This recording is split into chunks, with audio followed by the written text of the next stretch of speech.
बस कुछ नहीं बेटा, अब तो मैं यहाँ पे या तो धामी जी हमारी डेड बॉडी उठाएं यहाँ से या हमारा पैसा दिलाएं, बस वो सब वो ही है। मेरा अपना व्यक्तिगत नहीं है, मेरे पास पैसा नहीं था। अच्छा। मेरा व्यक्तिगत है 10-12 हज़ार रुपये हैं, बाकी सारा लोगों का पैसा जो भी है अब धामी जी की मेहरबानी है, चाहे किसी की भी है ना। लेकिन हम तो अनपढ़ लोग हैं, हमने बोलना भी नहीं आता। हमने तो उन्होंने बोला आंटी जी कुछ नहीं करना, आधार कार्ड। हमने आधार कार्ड दिया, उसमें इन्होंने हमको ऐसी जगह फंसाया। 15-16 लाख मेरे भी हैं कि हम घर से भी बाहर हो गए। मैं किराए के घर में रहती हूँ, किसका घर बेचूंगी मैं? लोगों का पैसा दूंगी, कहाँ से दूंगी? दोस्तों नमस्कार, आप सभी का स्वागत है विजयपथ न्यूज़ पर। इस वक्त मैं मौजूद हूँ एकता विहार धरना स्थल पर। मेरे पीछे कई महिलाएं आप देख रहे होंगे और कुछ महिलाएं धूप में भी बैठी हैं। ये सभी महिलाएं वो हैं जो कि LUCC एक कंपनी जिसकी वजह से ये सभी लोग जो हैं वो पीड़ित हैं। इन्होंने अपना जो पैसा है, एक मिडिल क्लास जो परिवार होता है वो इसी तरीके से चलता है। वो कहीं ना कहीं से साधन ढूंढता है कि किस तरीके से जो अपना पैसा है उसको किस तरीके से थोड़ा और बढ़ाया जा सके, अपने परिवार के लिए, अपने भविष्य के लिए क्या कुछ किया जा सके। वही कुछ LUCC में कई महिलाओं ने एजेंट बनकर या कईयों ने निवेशक बनकर इस तरीके से अपना जो पैसा था वो इसमें निवेश किया। लेकिन इसके बाद सबसे बड़ा घोटाला हो गया और ये कंपनी जो थी ये यहाँ से भाग खड़ी हुई। इसके जो चेयरमैन थे, इसके चेयरमैन अब दुबई की ओर भाग चुके हैं। चलिए जानते हैं। वैसे तो महिलाएं यहाँ पे कई देख रहे हैं आप, इनमें से कई महिलाएं ऐसी भी हैं जो भूख हड़ताल पे है पिछले 7 दिनों से। महिलाओं से जानते हैं जी, बताइए क्या कुछ LUCC का मामला था, क्योंकि मैं पिछली बार भी कवर कर चुका हूँ वैसे तो आप लोग कितने दिनों से वैसे भूख हड़ताल पे हैं? सबसे पहले तो मेरा आपको नमस्कार। आप हमारी आवाज़ को आगे पहुंचा रहे हैं। तो मैं यहाँ पे 6-7 दिन से भूख हड़ताल पे हूँ। तो यहाँ पे अभी तक ना कोई अधिकारी आए, ना कोई DM साहब आए, मतलब कहीं से हमें कोई मिलने नहीं आए, कोई देखने तक नहीं आए कि ये महिलाएं कैसे रह रही है। हम ऐसे ही यहाँ पे खुली छत में रह रहे हैं। तो क्योंकि अब सभी सोसाइटी को फ्रॉड कंपनी बता रहे हैं, तो ये सोसाइटी फ्रॉड नहीं थी कोई उत्तराखंड में। ये 2012 में रजिस्टर हुई थी और 2016 में ये NOC के तौर पे उत्तराखंड में काम करने के लिए शुरू हुई थी NOC पे। तो हम लोगों ने इसमें पैसे निवेश इसलिए किए कि ये भारत सरकार कृषि मंत्रालय द्वारा रजिस्टर है और ये उत्तराखंड में NOC पे काम कर रही थी। तो इसमें कई लोगों को अच्छा बेनिफिट भी मिला है, कई लोगों को रोज़गार भी मिला है। तो इसमें दिखाया गया था कि भारत सरकार कृषि मंत्रालय द्वारा, हमारे गृह मंत्री अमित शाह द्वारा बेरोजगारों को रोजगार देने का काम ये सोसाइटी करी थी और गांव-गांव तक ये सोसाइटी पहुंचाने का काम इन लोगों ने किया कि गरीब जनता के लिए ये रोजगार का साधन है बोल के। तो इसमें हमने भी थोड़ा बहुत अपना पैसा भी निवेश किया और बहुत सारे लोगों को इसमें मिला भी है। ये भी नहीं कि मिला नहीं है, मिला भी है। इसमें बेनिफिट भी अच्छा मिला है लोगों को। तो हम लोगों ने अपना पैसा भी इसमें निवेश किया। फिर उसके बाद हमने अपने रिश्तेदार, अपने आस पड़ोस वालों के पैसे भी इसमें निवेश किए हैं। तो 2022 में अभी हमारे सहकारिता मंत्री डॉक्टर धन सिंह रावत जी का बयान आता है। 2022 में ये सोसाइटी घोटाला शुरू करने लग गई थी। तो उन लोगों को जब पता चल गया था 2022 में इस सोसाइटी में घोटाला शुरू हो गए हैं, तो इन लोगों ने उन बैंकों पे ताला क्यों नहीं लगाया? क्योंकि उत्तराखंड में 37 ब्रांचें खुली थी। ATM की सुविधा यहाँ पे थी। प्लान, सुकन्या प्लान, सुबालक प्लान, आयुष्मान प्लान, मतलब पेंशन प्लान, बहुत सारे प्लान इन्होंने इसमें दिए थे। तो ये सरकार के नाम पे ये प्लान दिए गए हैं, सरकार के नाम पे ये सोसाइटी खोली गई है, तो जनता विश्वास कैसे नहीं करेगी?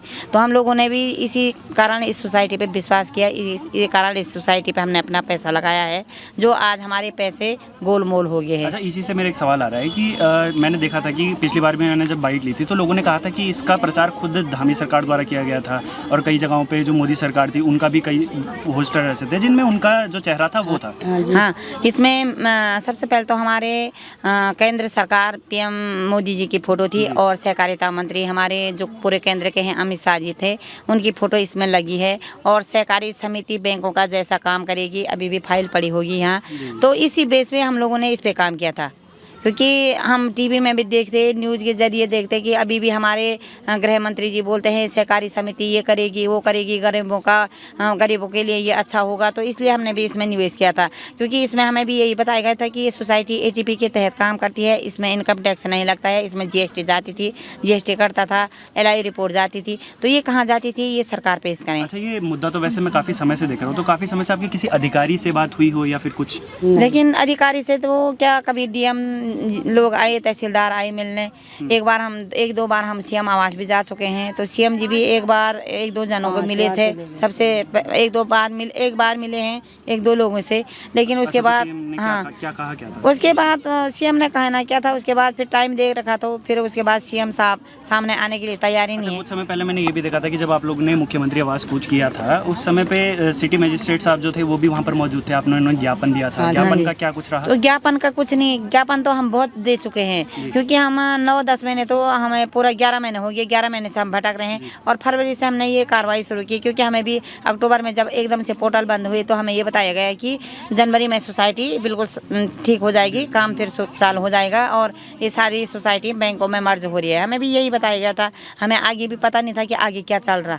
तो उसके बाद हम लोगों ने फिर ज्ञापन देने शुरू किए, कागजी कार्रवाई शुरू की। फिर 5-6 बार हम सीएम आवास को कूच कर चुके हैं। मतलब बहुत सारी चीज़ें इसमें हो चुकी है, जो अभी तक हमें कहीं से विश्वास दिलाने के लिए, मतलब ऐसे विश्वास नहीं दिलाया कि हाँ इस पर कार्रवाई कितनी हुई, कहाँ तक पहुँची। जो सीबीआई जांच की मांग है उसका अभी हमें कुछ पता नहीं है, आदेश जारी हुए नहीं हुए। तो हम सरकार से यही चाह रहे थे, हमसे मिलो, हमारी पीड़ा को सुने, हम अपनी बात रखना चाहते हैं। सबसे पहले मेरे धन सिंह रावत जी से यही सवाल है, जब आपको 2022 में इस सोसाइटी के बारे में पता लगा कि घोटाला हो रहा है, तो आपने इस पे ताला, इन बैंकों पे ताला क्यों नहीं मारा, आपने इस पे एक्शन क्यों नहीं लिया? अगर आप बोल रहे हैं कि हमने कार्रवाई की, तो आपने कौन सी कार्रवाई की, जनता को पेश क्यों नहीं किया, जनता के पास ये बात है क्यों नहीं पहुंचाई? 2022 से 2024 तक हमारे पैसे जमा क्यों कराए? हम 2002 साल का पैसा तो बचता हमारा, तो कहीं ना कहीं इसमें कोई ना कोई इन्वॉल्व है, इसीलिए हम लोगों को गुमराह किया जा रहा है। तो सरकार से हमारी यही विनती है कि जल्दी से जल्दी हमारी सीबीआई जांच हो और इन जो भी इसमें दोषी हैं उनको पकड़ा जाए, उनकी संपत्तियों को जब्त किया जाए, हम गरीब जनता का पैसा वापस दिलाया जाए। ये भी मैं सुन रहा था कि आप पिछले 7 दिनों से भूख हड़ताल पे हैं, तो मतलब भूख हड़ताल के बाद आपको क्या लगता है कि क्या सरकार आपकी थोड़ी बहुत सुनना चाहिए? अगर सरकार सुनती है तो ठीक है। क्योंकि हमने 3-4 महीने से हम धरने पे बैठे हैं, कर्मी अनशन पे भी हम बैठ चुके हैं। अब हमारा लास्ट ऑप्शन यही था कि भूख हड़ताल पे बैठे। तो अगर सरकार चाहती है हमारी माँ बहनें सुरक्षित रहें तो सुनेगी, नहीं चाहती हैं तो हम यहाँ एकता बिहार में ही मरेंगे, उसके बाद हमारी लाश उठा के ले जाना, और क्या कर सकते फिर। क्योंकि सरकार का नारा है बेटी बचाओ बेटी पढ़ाओ। तो आप देख सकते हैं यहाँ ये खुले ग्राउंड में हम 7 दिन से पड़े हैं, तो कितना बेटी मान सम्मान हो रहा, बेटी और बेटी बहू का कितना मान सम्मान हो रहा है, ये आप देख सकते हैं। अभी रक्षाबंधन के दिन हमारे धामी जी का स्टेटमेंट आता है कि जिस भी माँ बहन को कोई समस्या है तो वो मेरे से संपर्क करें, मेरे से मिलना चाहते हैं तो मिलें। हम कितनी बार रिक्वेस्ट कर चुके हैं, हाथ जोड़ के विनती कर चुके हैं, हम पीड़ित महिलाओं से मिलें, हमारी बात सुने। हम कोई उग्रवादी नहीं, हम कोई राजनेता से नहीं, हमारे कोई राजनीति से लेना देना नहीं, क्योंकि हमने आप पे अंधविश्वास किया, आपको वोट डाला। जब से हम वोट डालने वाले हुए तब से हमने कभी किसी और पक्ष को नहीं देखा, आप ही को देखा। क्योंकि लोगों के मतलब हमें ऐसा लगता था कि बीजेपी के राज में ऐसा कुछ नहीं होगा, क्योंकि बहुत सारे लोग ऐसे बोलते कांग्रेस में ऐसा हुआ, उसमें ऐसा हुआ, तो हमें कहीं ना कहीं लगा कि हमारे बीजेपी के राज में हम सुरक्षित रहेंगे। तो लेकिन आज ज़्यादा ही असुरक्षित है हम महिलाएं। सभी महिलाएं वैसे हैं कहाँ से आप लोग? आप कहाँ से? हम लोग हैं तो मतलब ऐसे चमोली से हैं, अभी रहते देहरादूनी हैं, कोई डोईवाला से, कोई भानीवाला से, कोई रुड़की से, कोई रुद्रप्रयाग से। ऐसे निवेश आपने करीब किया हो? मेरा इसमें 6 लाख खुद का है और मतलब पूरा मेरा टोटल अमाउंट 22 लाख है। जनता मतलब अपना अड़ोस पड़ोस जो भी है, हाँ, सबका पैसा लगा है इसमें। आप कहाँ से हैं? मेरा नाम सुशीला रावत है, मैं डोईवाला से हूँ। सबसे पहले मैं आपको नमस्कार बोलती हूँ। और यहाँ पर हम लोग 4 दिन से यहाँ पे भूख हड़ताल में बैठे हैं, अभी तक कुछ नहीं खाया हमने। और मेरा कहना ये है कि सबसे पहले इस मतलब प्लेटफॉर्म को लेने वाला जीसस बिस्ट है, जो कि यहाँ से 4-5 महीना वो जेल में रहे और आज वो लापता हो चुके हैं।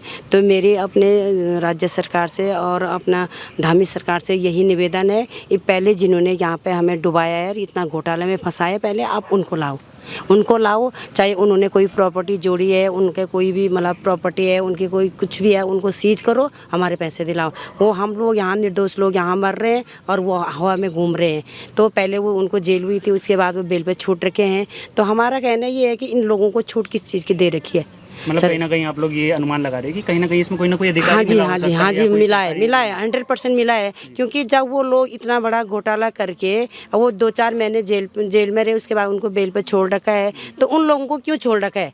हम लोग जो इतना बड़ा दलदल में फंस रखे हैं, पूरा उत्तराखंड डूब रखा है। महिलाएं आज हम ऐसे सड़कों पे पड़े हैं। आज हमने अपने घर पे अपने बच्चे देखने थे, अपने सास ससुर देखने थे, किसी के छोटे बच्चे हैं, किसी के कॉलेज स्कूल वाले हैं, सास ससुर बूढ़े हैं। तो आज हम लोग को इतना मजबूरन होना पड़ रहा है। मैं डोईवाला से हूँ, रानी पोखरी से आ रखे हैं लोग, रुद्रप्रयाग से आ रखे हैं लोग, यहाँ पे रुड़की से अभी सुबह आ रखे थे। तो इतना दूर से हम लोग यहाँ पे भटक रहे हैं और 3-4 5 बार हमने सीएम आवास कोर्स कर दिया है, लेकिन हमारे सीएम साहब हमें मिलने से क्यों पीछे हट रहे हैं। हमारा ये है कि हमें जहाँ पर राजा है तो राजा के पास प्रजा जाती है ना, तो हम कहाँ जाएं, अपनी बात रखने कहाँ जाएं, हम उन्हीं के पास तो जाएंगे। तो वो हम महिलाओं के लिए एक दिन 10 मिनट का टाइम हमें मिलने के लिए नहीं दे रहे हैं। तो हमारा कहना ये है, या तो उत्तराखंड सरकार इसमें मिली भगत है, या तो अब वो हमारा महिलाओं को दुख नहीं समझ रहे। दो काम में एक काम है ना। तो हमारा सबसे पहले मांग ये है कि आप जो ये गुंडे बाहर छूटे हैं, इन गुंडों को पकड़ो और हमारी इनकी संपत्ति कुर्की करो, हमारे पैसे दिला, क्योंकि हम लोग बहुत परेशान हो चुके हैं। हम लोगों ने यहाँ पर जो हमारा 2 रुपया कमीशन भी आता था, वो भी हम कभी घर नहीं लेके गए, वो भी हमने यहीं जमा किया।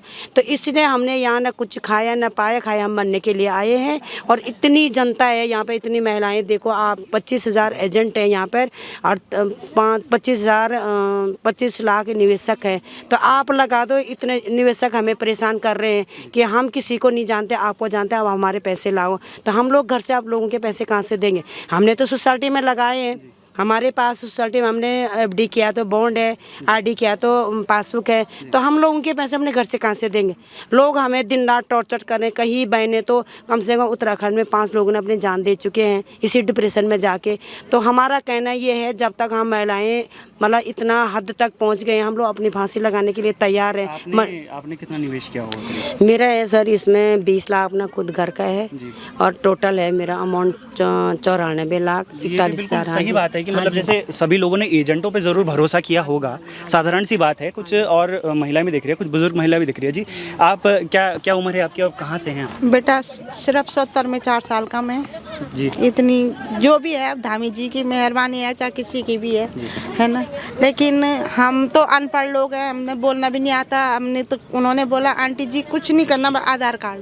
हमने आधार कार्ड दिया, उसमें इन्होंने हमको ऐसी जगह फंसाया। 15-16 लाख मेरी भी हैं, इधर उधर बाल बच्चों की भी है, पड़ोसियों की भी है। क्या बोलूँ अब मैं, मेरे को तो रोना आता बेटा, बाकी कुछ नहीं कर सकती। कितना निवेश किया था आपने? मैंने है 15-16 लाख रुपए। अच्छा, और आपके साथ के जिनका किया होगा वो करीब कितना?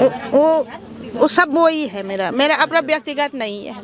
मेरे पास पैसा नहीं था। अच्छा। मेरा व्यक्तिगत है 10-12 हज़ार रुपये हैं, बाकी सारा लोगों का पैसा। चलिए अब रोइए मत, कोशिश करेंगे हम कि ये जो खबर है, ये खबर सब लोगों तक पहुंच पाए, कहीं ना कहीं अधिकारियों तक पहुंच पाए। तो मतलब क्या कुछ आप क्या सोच रहे हैं? मतलब अब आप इतने टाइम से आप भी बस कुछ नहीं बेटा, अब तो मैं यहाँ पे या तो धामी जी हमारी डेड बॉडी उठाएं यहाँ से, या हमारा पैसा दिलाएं। बस अब हम कुछ नहीं कर सकते।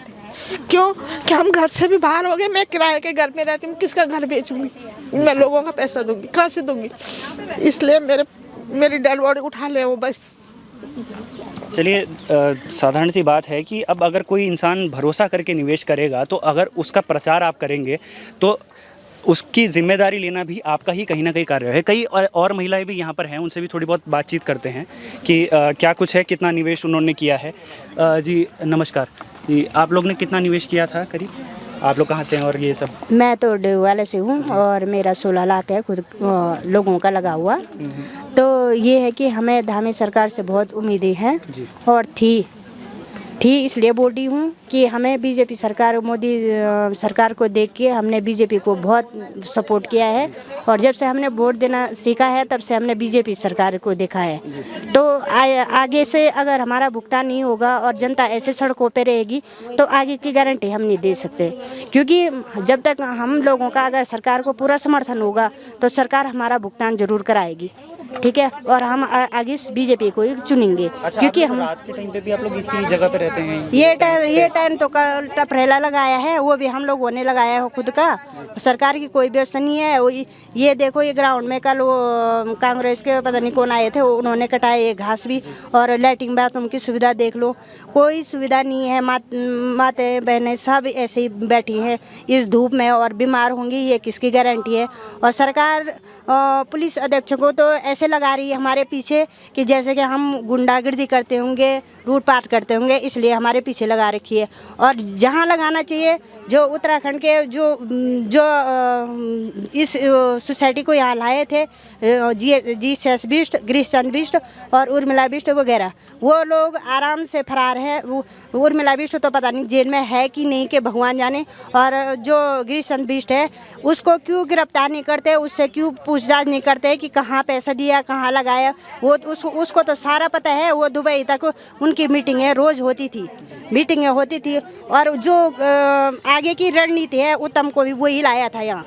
जो गिरीश बिष्ट है वही उत्तम को लाया था, और सारे उत्तराखंड में लूटने का उर्मिला बिष्ट, जगमोहन बिष्ट और गिरीश चंद्र बिष्ट, इन लोगों ने कोई कसर नहीं छोड़ी। और आज ये लोग ऐसे भाग चुके हैं, ऐसे अंडरग्राउंड हो रखे हैं, लोगों को ऐसे दलदल में फंसा के इनका कोई ठिकाना नहीं है। और सरकार से मैं हमारी यही रिक्वेस्ट है कि हमारी बात जल्द से जल्द सुने, नहीं तो आगे तो मातृशक्ति आक्रोशित होंगी और होती रहेंगी जब तक हमारा भुगतान नहीं हुआ। और सारे हम लोगों का ये कहना है, सीबीआई जाँच चल रही तो तेज़ी से चलाइए और एक महीने के अंतर्गत सबको जेल में डालिए, जो भी दोषी है, ब्रांच मैनेजर हों, चाहे लीडर हों, चाहे हमारे आगे उत्तम हों, चाहे समीर हों, चाहे कोई भी हो, देश हो विदेश हो, आज सब सुविधा है सरकार। इंटरपोल के जरिए आज सरकार कहाँ तक नहीं पहुँच सकती।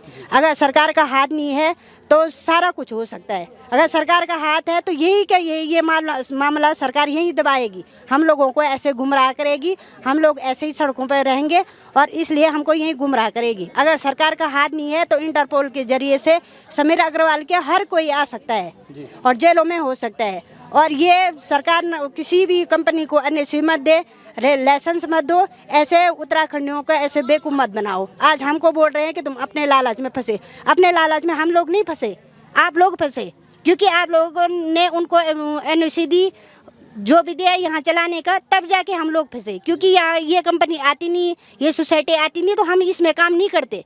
इन्होंने साफ बोला है कि ये सहकारिता है, इसमें काम करो, और इसमें सचेत वेबसाइट पे हमने गूगल पे सर्च करके तब जाके हमने काम किया। हम इतने भी अनपढ़ गंवार नहीं हैं कि हम काम करेंगे आंखों बंद किए हुए। हमने भी सचेत वेबसाइट पे इसका वो देखा 639 पन्ना पे, और तब जाके हमने इसमें काम किया। हम इतने अनपढ़ भी नहीं है, हम भी थोड़ा बहुत पढ़े लिखे हैं और हमने भी काम देखभाल कर किया है। और जब सरकार की यहाँ LI हर तीसरे महीने इनसे रिपोर्ट लेके जाती थी, ब्रांच मैनेजरों से कौन सी रिपोर्ट देती थी सरकार को? जब इनके LI तो हर तीसरे महीने जो रिपोर्ट जब बंद हो गई 2023 में, तब भी इन्होंने कौन सी रिपोर्ट दी? जब 2023 में बंद होगी तब कौन सी रिपोर्ट दी LI वालों ने? सरकार को कौन सी रिपोर्ट दी? और उन LI वालों की छानबीन क्यों नहीं हो रही है कि तुमने कौन सी रिपोर्ट दी? जब बंद हो गया तभी तुम चला रहे हो। 1 साल का पैसा तो ब्रांच मैनेजरों ने, जब बंद हो गया तो हमारा पैसा वैसे ही वेस्ट हुआ, ठीक है। और वो बोल रहे हैं कि हमने तुम्हें एंट्री करके दी है, वो FD का बॉन्ड दिया है, अब हमारी कोई गारंटी नहीं है, ये पकड़ो, ठीक है। और इसकी गारंटी किसकी है?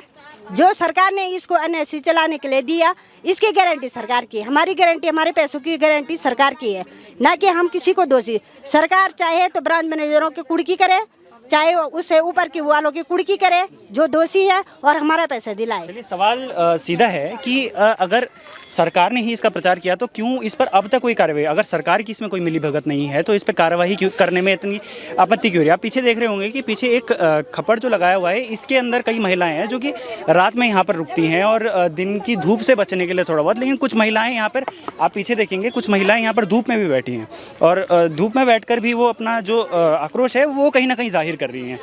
जी, जो भी कोई भी जो भी बोलना चाहे।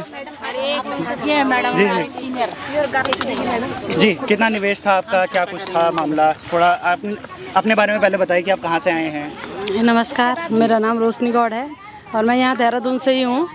हमारा भी यहाँ पे 60 लाख से ऊपर का बिजनेस है। और जैसे आपको अभी पता चला होगा कि ये सहकारिता के अंदर था पूरा, और इसका GST नंबर था, हमारा टैक्स फ्री थी गवर्नमेंट से, तो सारा ये कोऑपरेटिव सोसाइटी थी। एक अब ये कंपनी नहीं थी कि कंपनी जैसे बोल रहे हैं ना कंपनी, ये कंपनी नहीं थी, एक सोसाइटी थी, सहकारी समिति थी।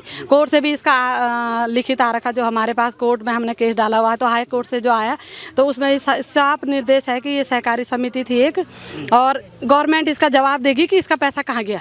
ये 2012 से है और 2024 27 अक्टूबर को जो ये बंद हुआ था, उत्तराखंड में ये काम कर रही थी और इसके अलावा 7 स्टेट में और था इसका। तो आप लगा सकते हो कि हमारा जो 1200 करोड़ से ऊपर का घोटाला उत्तराखंड का ही है, खाली उत्तराखंड से इतना घोटाला है। तो आप लगा सकते हो कि ये कहाँ गया इतना पैसा। अच्छा, ये भी खैर बात है कि उत्तराखंड में जो पहाड़ी मूल के लोग हैं उनको ज़रा थोड़ा मासूम होते हैं, वो उनको इस तरीके से बताना बहुत आसान है। तो इसी तरीके से कई लोगों ने जो निवेश है वो किया होगा। तो आपका कितना निवेश था, आपने मतलब बताया था शायद आपने, मैं भूल गया एक बार। मेरा पूरा 60 लाख है और अपना मेरा पर्सनल 7-8 लाख मेरा भी है अपना। तो इसमें ऐसे नहीं है कि पहाड़ी मूल से लेडीजों को ठगाया गया या कुछ। आश्वासन पे आपने वो किया? हाँ। किस आश्वासन पे आपने इस पे पैसा लगाया? हमारा ये था ना इसमें इन्होंने कहा कि ये सचेत वेबसाइट पे हमने खुद देखा, बस 639 पेज जैसे यहाँ पे डाल रखा है 2012 में ये जो रजिस्टर्ड हुई यहाँ पे, और 639 पेज पे सचेत वेबसाइट गवर्नमेंट और पुलिस की जो सचेत वेबसाइट होती है उस पर इसका रजिस्ट्रेशन था। उसके बाद ये क्या था कि कृषि एवं सहकारिता मंत्रालय, जो इसका कृषि मंत्रालय से इसका रजिस्ट्रेशन था, और उसके बाद इसका जो जीएसटी नंबर था टैक्स फ्री था ये गवर्नमेंट से। मेन बात ये था कि ये गवर्नमेंट से इन्होंने कहा कि जैसे अमूल की सोसाइटियाँ हैं आपकी, तो उसी हिसाब से कि ये आपको टैक्स फ्री है, इसमें आप काम करो, इसमें रोजगार है, कृषि मंत्रालय से है ये। आप एजेंट थे? मैं एजेंट थी। मैंने इसमें मेरे साथ टीम भी है मेरी, और मैंने इसमें 2019 में ज्वाइन करा था और 2024 तक लास्ट तक तो ये बंद हो गया था अक्टूबर में। तो जैसे ये बंद हुआ हमें तभी भी विश्वास नहीं आया, क्योंकि इन लोगों ने कहा था कि ये 25 में बैंकिंग सेक्टर में आ जाएगा, पूरा बैंकिंग में आने वाला है ये 25 में। तो 24 को तो ये बंद हो गया। तो हमने उसके बाद हाई कोर्ट में जो केस डाल रखा है, अभी CBI जांच भी इसमें स्टार्ट, हमें ये भी नहीं पता कि स्टार्ट हुई कि नहीं हुई, क्योंकि हम लोग 11 महीने से हम लोग यहाँ पे धरना प्रदर्शन चल रहा है हम लोगों का। कितना 5 बार के हम मुख्यमंत्री आवास जाने के हम लोगों ने अपील की थी, पर मुख्यमंत्री साहब जी हमें मिलने के लिए तैयार नहीं है। हमने एक कमेटी भी बनाई थी कि हमें थोड़ा मुख्यमंत्री से मिलाएं, हम मिले, हम अपनी बातें रखें उनसे कि ये क्या हुआ। धरना स्थल पे कोई आया है वैसे, कोई अधिकारी? अभी तक कोई अधिकारी नहीं है। पुलिस यहाँ पे मैं देख रहा था पुलिस बल जो है वो तैनात है, लेकिन तो वो रहते हैं, उन लोगों के थ्रू तो पता लगा ही होगा ना कि कहीं ना कहीं कि कुछ लोग उनको पता है वो सामने आने के लिए तैयार नहीं है, क्योंकि उन्होंने ही खुद वो लोग इसमें लिप्त है। इतना बड़ा मामला आप लोग ऐसे नहीं हुआ ये मामला, हम खुद अभी सब लोग ऐसे बोल रहे हैं कि उन्होंने, हमारी सरकार ने ये सब कुछ करा हुआ है। अगर सरकार नहीं मिली होती इसमें तो ये लोग अभी तक इस मामले को सॉल्व कर चुके होते, क्योंकि हम लोगों को 1 साल अक्टूबर में होने वाला है। अच्छा, अब जैसे अब तो कह रहे हैं कि CBI को प्रोब दे दिया गया है इसका, तो अब क्या आप कर रहे हैं? CBI हमें तो ये भी नहीं पता, CBI जांच अभी हुई नहीं, ये बताए ना हमें CBI जांच यहाँ से स्टार्ट हुई, अभी स्टार्ट नहीं हुई है ना। तो ये 3 महीने से हमें लटका रहे हैं, 3 महीने से बोल रहे हैं CBI जांच हो रही है, क्यों नहीं हो रही? हम ये कह रहे हैं कि क्यों नहीं हो रही स्टार्ट। हमारा यही कहना है, हमें मिले मुख्यमंत्री जी और बताएं किस कारणों से ये जाँच नहीं हो रही। और धन सिंह रावत जी, जिनको सहकारिता मंत्रालय दिया गया था, वो हमारे सामने आए, हमें बताएं कि ये जांच अभी तक शुरू क्यों नहीं हुई। और जब 2022 में उन्होंने कहा कि जैसे आपको कि हमें पता चल गया था इस चीज़ का, उन्होंने 2022 के बाद क्या एक्शन उठाया इसमें? उन्होंने ब्रांचें क्यों नहीं रोकी? जिसकी 37 ब्रांचें यहाँ उत्तराखंड में चल रही थी, उन्होंने ये ब्रांचें बंद क्यों नहीं करवाई? उन्होंने पेपर में निकलवाया क्यों नहीं कि ये अनलीगल है, यहाँ पर आप इसमें काम मत करो? इतनी जनता को इन्होंने डुबाया है। 25,000 तो इसमें एजेंट काम कर रहे हैं और 25 लाख लोगों का पैसा इसमें लगा हुआ है। तो 1200 करोड़ से ऊपर का इसमें आ रहा है मामला पूरा, 1600 करोड़ तक जा सकता है। मैं देख रहा था कि आप भी कुछ कहना चाहते, क्या कहना चाहते हैं? हाँ जी, नमस्कार, मैं रुद्रप्रयाग से हूँ, बबीता भट्ट। जैसे कि समस्याएं तो लगभग सभी ने बता दिया है कि क्या क्या हमारे साथ हुआ है। और वाकई में ये बहुत बड़ी बात है कि हमें यहाँ पे 1 हफ्ता होने को आया है और अभी यहाँ पे शासन प्रशासन कोई सुध ही नहीं ले रहा है। हाँ, मतलब ये लगा लो आप 7 तारीख से यहाँ पे हमारी 2 बहनें अनशन पे बैठी हुई हैं। तो होता है एक आप किसी के नाते भी सोचो ना, आपकी महिलाओं को देख के तो वैसे ही हर कोई ऐसा सोचता है कि वाकई में, और उन महिलाओं की पीड़ा देखो आप कि कल रात का मौसम अगर आप देखें, आपको वीडियो भी हम शेयर कर देंगे कि कल रात किस तरीके से वो लोग यहाँ पे रहे हैं। मेरा सवाल अगला था कि बारिश जब होती है तो बारिश में तो इस खपरेल में तो क्या रुकता होगा? मतलब ये कल ही लगाया, वैसे ये था ही नहीं। हम तो ये छोटे से जो एक टेंट है केदारनाथ वाले, इनमें कल पानी भर गया था तो आज सुखाने के लिए डाल दिया। वो तो ये भैया लोग हैं बेरोजगार संघ वाले, इन्हीं के ही यहाँ आसरा लिया हमने एक तरीके से कल। बाकी तो हम यहीं बाहर ही रहते हैं, रात को भी यहीं रहते हैं, दिन में भी यहीं रहते हैं। आप भी अभी देख ही रहे होंगे, ये तो टेंट कल ही लगाया छोटा सा ऐसी। और बस मैं वही बोल रही हूँ कि सरकार को थोड़ा तो सुध लेनी चाहिए कि वाकई में देखिए ना, माँ बहन अपने मतलब घर पे बच्चे, तो बहुत सारी चीज़ें हैं, जिम्मेदारियाँ अपनी छोड़ के आई हैं और यहीं पर रह रही हैं। और फिर ख़ास बात ये भी है कि जो हमारे धन सिंह जी हैं, तो उन्होंने हमको ये भी बताया था हमको नहीं, एक उनका वीडियो आया था, शायद प्रेस कॉन्फ्रेंस के साथ हुई होगी, हमें नहीं मालूम। तो उनका एक वीडियो वायरल हुआ है कि वो बता रहे हैं कि उन्हें 22 में पता चल गया था कि ये कंपनी बंद हो गई, कंपनी नहीं, सोसाइटी बंद हो गई है। फिर उसके बावजूद भी वो कह रहे कि ये तो कोऑपरेटिव में भी नहीं आता है, वो साफ बोल रहे हैं। और उसके बावजूद, मतलब उनको सब कुछ पता होने के बावजूद उन्होंने हम लोगों को क्यों नहीं बताया? मतलब सरकार के माध्यम से बता सकते थे, मीडिया के माध्यम से बता सकते थे, या फिर जो उत्तराखंड के अंदर जो 37 ब्रांचें थी उनको बता सकते थे। फिर एक बड़ी बात ये भी है कि मैं कलेक्शन सेंटर भी चलाती थी सोमाड़ी से रुद्रप्रयाग में। तो वहाँ पे एलआई वाले रिपोर्ट लेके जाते थे, आपने कितने खाते खोले, यहाँ पे कितने एजेंट हैं और कितनी एफडी हैं, कितनी आरडी खुली, जो भी है पूरा डाटा लेके जाते थे। तो मतलब मैं उनसे भी पूछना चाह रही ना, जो वो लेके जा रहे थे तो कहाँ वो रिपोर्ट डाल रहे थे? कहीं ना कहीं इन चीज़ों को देख के हमें तो लगता है कि कहीं ना कहीं सरकार भी इसमें इन्वॉल्व है। सरकार का कोई भी एक बड़ा सदस्य तो पक्का है कि है इसमें, नहीं तो मतलब आप लगा लो 7 तारीख से यहाँ पे अनशन पे बैठे हुए हैं और हमारे जो माननीय मुख्यमंत्री जी हैं उनको अभी कुछ फ़र्क ही नहीं पड़ता। या वो किसी को भेज सकते थे, या वो मतलब बहुत बड़ी बात नहीं, वो भी हमारे ही बीच के लोग हैं, हमारे द्वारा बनाए गए हैं, तो वो आ सकते थे यहाँ पे हमसे मिलने के लिए। हम उनकी एक माँ हैं, बहनें हैं, बेटियाँ भी हो सकती हैं, तो उनको आना चाहिए मेरे हिसाब से। तो कहीं ना कहीं है, मतलब पूरा ही घोटाला सरकार के ही अंडर में हो रहा है। चलिए, कुछ और लोग हमारे साथ जुड़े हुए हैं और ये वही लोग हैं जिन्होंने इस कंपनी के साथ काफ़ी लंबे समय तक काम किया। और क्या कुछ आपका नाम इन्हीं से जानते हैं, थोड़ी क्या कुछ जानकारी है? मेरा नाम जया थापा है, मैं रायपुर से हूँ, रायपुर की दुआलस में हूँ। और क्या बोलते हैं, एक्चुअली मेरा डिवोर्स हो चुका है, तो मेरा डिवोर्स का केस चल रहा था, तो मेरे को मेरी भाभी ने ज्वाइन किया है, वो यहीं पर है, वो लीडर है मेरी। तो एक्चुअली स्ट्रगल तो चल ही रहा था लाइफ में, तो उन्होंने बोला कि ये फील्ड बहुत अच्छा है, तुम यहाँ पर काम करो। यहाँ उस टाइम अच्छा ही था, LUCC का अच्छा चल रहा था काम, तो मैंने सोचा चलो मैं भी ज्वाइन हो जाती हूँ। मैंने काम करना शुरू किया। 2018 में मैं ज्वाइन हुई थी LUCC में, सुद्दूवाला से। सुद्दूवाला में से ज्वाइन हुए थे। 2022 तक हमने सुद्दूवाला में काम किया वहाँ पे। तो हम लोगों को सुद्दूवाला थोड़ा दूर पड़ता था, बारिश में भी आना जाना थोड़ा मुश्किल पड़ता था, प्रेमनगर के साइड में जो सुद्दूवाला। तो हमने अपना फिर 6 नंबर पुलिया में भी इसका ब्रांच खुला, तो हमने वहाँ पर ट्रांसफ़र कर लिया। ट्रांसफ़र किया, फिर हम लोग कलेक्शन वगैरह हम लोग सुद्दूवाला में देते थे। मतलब फिर हमने यहाँ पे 6 नंबर पुलिया में पैसे जमा करना शुरू कर दिया, अपना रिन्यूएबल प्रीमियम जो भी हम जमा करते थे। मेरा खुद का 6 लाख है इसमें डिपॉजिट, घर का मिला के, और वैसे 1 करोड़ है, मतलब टोटल अमाउंट ना। हाँ, जो लोगों के प्रीमियम हमने दे रखे हैं, तो हम यहीं पे करते थे। इतने में फिर वो GCS जो यहाँ का टीम लीडर है उत्तराखंड का, जो अभी फरार है, कहाँ है कुछ पता नहीं है, उन्होंने हमें क्या बोला, उन्होंने जूम मीटिंग रखी थी।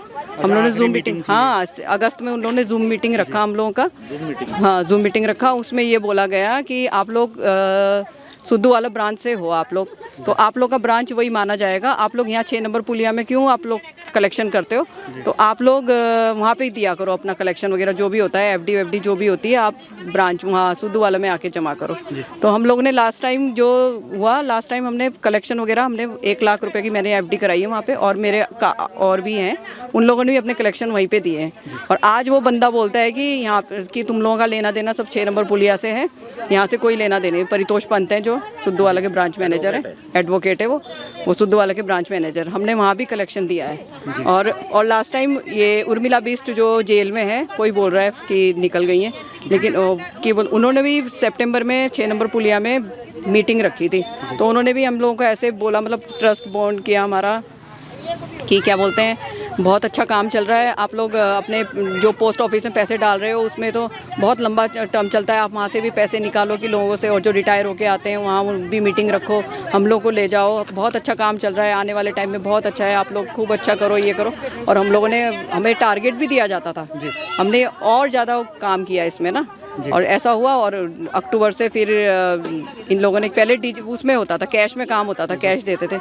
इन लोगों ने क्या किया, LUCC ने फिर ऊपर से वो हुआ, इन लोगों ने LUCC का ऐप बनाया डिजिटल की, अब डिजिटल होने जा रहा है और अब बैंक की तरह काम करेगा LUCC। इन लोगों ने ऐप बनाया और इन लोगों ने पॉइंट, हम लोग को पॉइंट दिया जाता था, हम यहाँ पे कलेक्शन पैसे जमा करते थे, ये पॉइंट में हम लोग वो करते थे। और आते अक्टूबर से ही थोड़ा सा वो होने लग गया, कस्टमर को मैसेज नहीं जा रहा था प्रीमियम का ना, मैसेज जाता था कि आपके प्रीमियम हो गया, ये हो गया। हम लोग बोलते थे अपने ब्रांच में कि सर ये कस्टमर कंप्लेन कर रहे हैं कि 2-3 महीने हो गए हम लोग को मैसेज नहीं आ रहा। तो इन लोगों ने क्या बोला कि टेक्निकल फॉल्ट हो रहा है। हमारे ब्रांच मैनेजर अमन नेगी वगैरह, गुरप्रीत जो भी काम करते थे स्टाफ, इन लोगों ने बोला कि क्या बोलते हैं, हाँ एरर हो रहा है, इसमें काम हो रहा है। आप लोग करो, इसमें डरने की बिल्कुल बात नहीं है। जनवरी से बहुत अच्छा हो रहा है और सुनने में आ रहा है कि जो यहाँ पे काम करता है उन लोगों की पेंशन भी लगेगी, ये होगा वो होगा। हम लोगों ने बोला ठीक है, हमने भी कस्टमर को यही समझाया कि ऐप, हाँ ऐप अपडेट हो रहा है, चलो कोई नहीं, ये है वो है। आते आते नवंबर में भी यही हो गया। फिर नवंबर में हम लोगों ने नवंबर की भी किस्तें जमा करी थी, नवंबर की दी। अब कस्टमर को हमने बोला नहीं कि इन लोगों ने बोला कि आप कलेक्शन लेते रहो, ये रहो। हम लोगों ने कस्टमर से लेते रहे पैसे, नवंबर की भी ली किस्तें, दिसंबर की भी ली, जनवरी की भी ली। और एंड टाइम में जनवरी में क्या हुआ कि पैसे इन लोगों ने बोला कि मैम आप लेना बंद कर दो और जो किस्तें हम लोग नवंबर दिसंबर की किस्तें जमानी हुई है वो हम आपको रिटर्न करेंगे। और जैसे ही हमने कस्टमर को बोला कि आप लोग पैसे मत जमा करो, यहाँ पे कुछ हो रहा है, बस कस्टमरों ने चीड़ना शुरू कर दिया। फिर वही है, आप लोगों ने 3 महीने की किस्त कैसे ले ली हम लोगों से, ये है वो है। हमने ब्रांच मैनेजर को भी बोला, मैंने सर आप लोगों ने पहले क्यों लिया, अब हम लोग उन लोगों को मना कर रहे हैं किस्तें लेने, तो उन लोगों को डाउट आएगा ना, डाउट, हाँ डाउट आएगा ना कि आप लोग। और वो कस्टमर ये कह रहा है कि 3 महीने से आप लोग पैसे ले रहे हो, उसके इंटरेस्ट भी चाहिए हम लोग को रिटर्न नहीं चाहिए। अब कस्टमर तो कर ही रहे हैं, बोल रहे हैं आप लोगों ने फ्रॉड कंपनी में हमारे ये लगा दी है। और हमें बोला गया कृषि मंत्रालय से रजिस्टर्ड है, ये है, सचेत ऐप में भी इसका नाम है कि वो है ट्रस्ट, बस ऐसे ही करके। एकदम सही बात है। एक भाई भी कुछ कहना चाहते हैं। जी भाई, क्या कह रहे थे आप उसमें? मेरा नाम विशाल छेत्री है सर। मैं एक भूतपूर्व सैनिक हूँ। मैं 2017 में रिटायर हुआ था, तो 2018 में जनवरी या फरवरी में मैं एक निवेशक के रूप में इसमें जुड़ा। उसके बाद मेरी जो अपलाइन थे तो परिवार के थे, उन्होंने कहा कि इसमें अब एजेंट के रूप में हो गया। 1 साल बाद थोड़ा ठीक लगा, हमने आरटीआई डाली थी इसमें। आरटीआई में डाला तो पहले तो पॉजिटिव जवाब नहीं आया, उसके बाद हमने दोबारा दूसरी आरटीआई लगाई तो उसमें अल्मोड़ा से आया कि हाँ यह यूपी में रजिस्टर है, यह कार्य कर सकती है यहाँ पर। अच्छा। तो इसलिए हमने आरटीआई के बेस में काम करना शुरू करा हमने। तो काम करते करते आज के दिन में हमने क्या कस्टमर को भी एक बार डबल भी दिया, हमने 6 साल में डबल भी दिया, 3 साल की 2 बार अब मैंने आरडी भी मैच्योर होकर पूरा दिया। लेकिन मेरा ये मेन मुद्दा ये है कि आज के दिन में बोला जा रहा है कि यह एक पंजीकृत संस्था नहीं है, उत्तराखंड सरकार में रजिस्टर नहीं है। तो जो रजिस्टर नहीं थी इतने सालों से क्यों चली?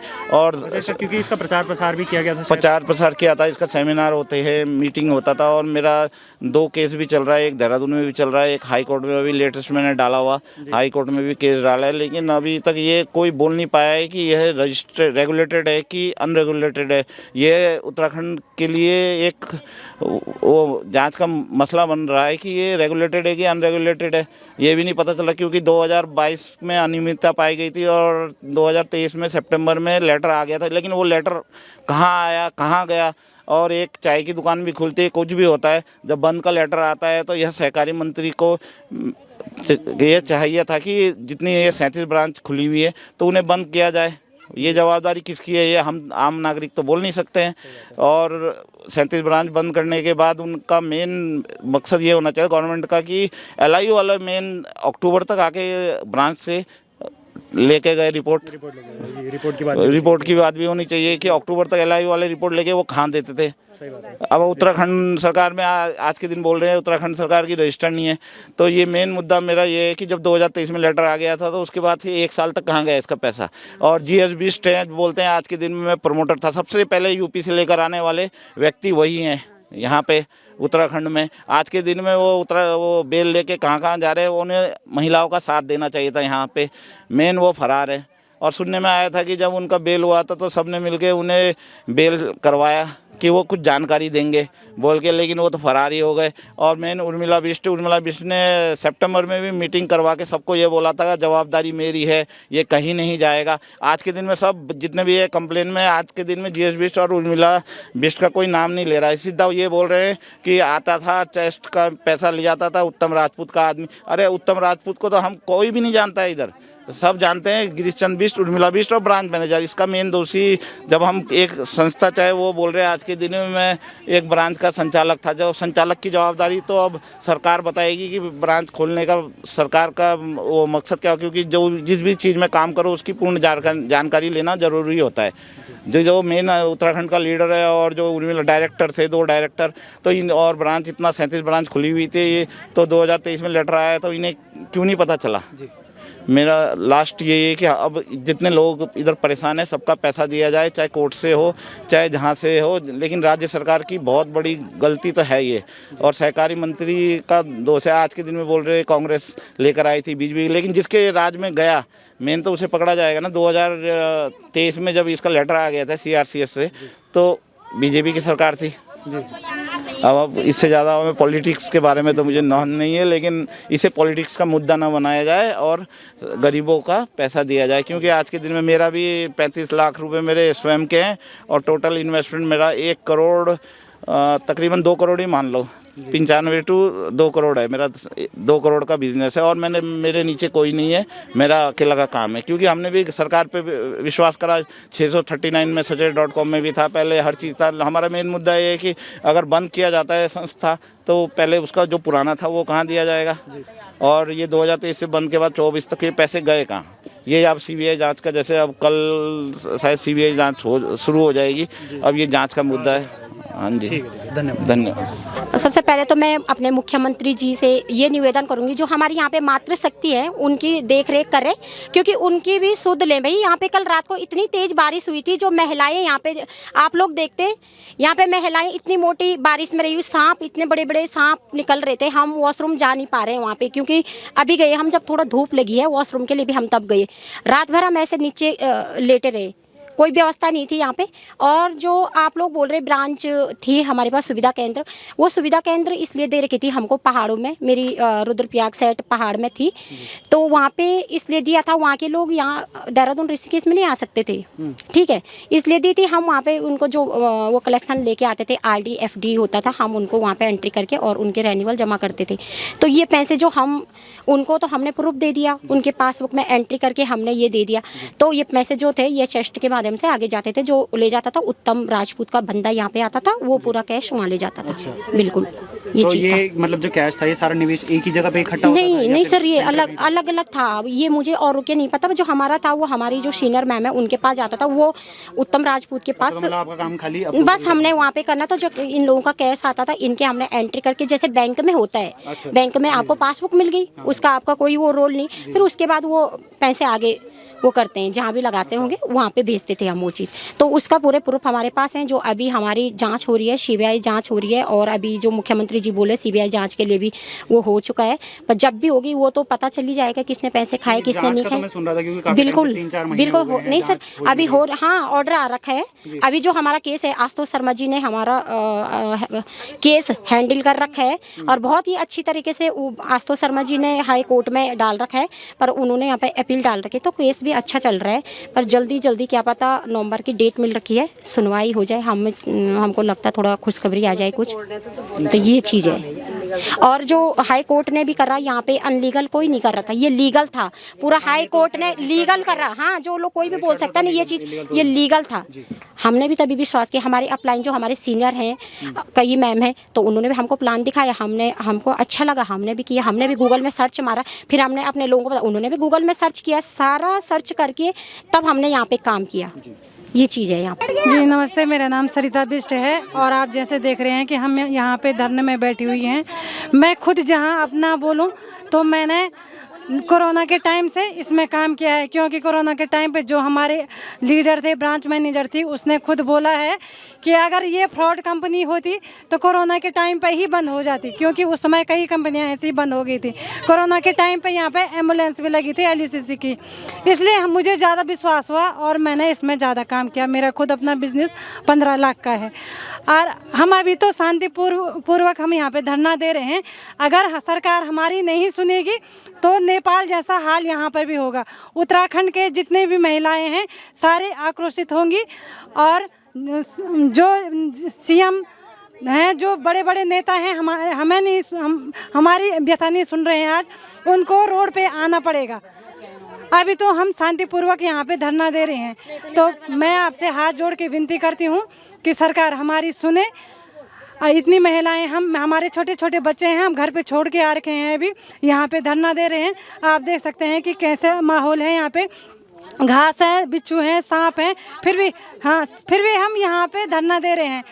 तो मैं अभी तक हम ये है कि हम अपना मर्तृत्व दिखा रहे हैं, अपने शांतिपूर्वक धरना दे रहे हैं। अगर ऐसा ही हाल रहा तो नेपाल जैसा हाल उत्तराखंड में होगा। चलिए, बहुत बड़ी चेतावनी जो है वो ये सरकार के लिए है, क्योंकि नेपाल के हालात हम सभी ने देखे, नेशनल मीडिया पे देखे, सोशल मीडिया पर देखे, लेकिन अगर इस तरीके का हाल महिलाओं द्वारा अगर आप पे इस तरीके का कहा जाता है, आपको कुछ चेतावनी दी जाती है, तो उसके खिलाफ आपको कुछ ना कुछ करना ज़रूर पड़ेगा। देखिए, साधारण सी बात यह है कि ये वही महिलाएं हैं जिनकी बदौलत आपके पास ये राज्य है, ये वही महिलाएं हैं जिनकी बदौलत आपके पास ये स्वतंत्रता है। खैर, आगे क्या कुछ होता है वो सरकार के ऊपर है, देखते हैं आगे क्या कुछ होता है। बने रहिएगा बाकी अपडेट्स के लिए विजयपत न्यूज़ के साथ। बहुत बहुत धन्यवाद।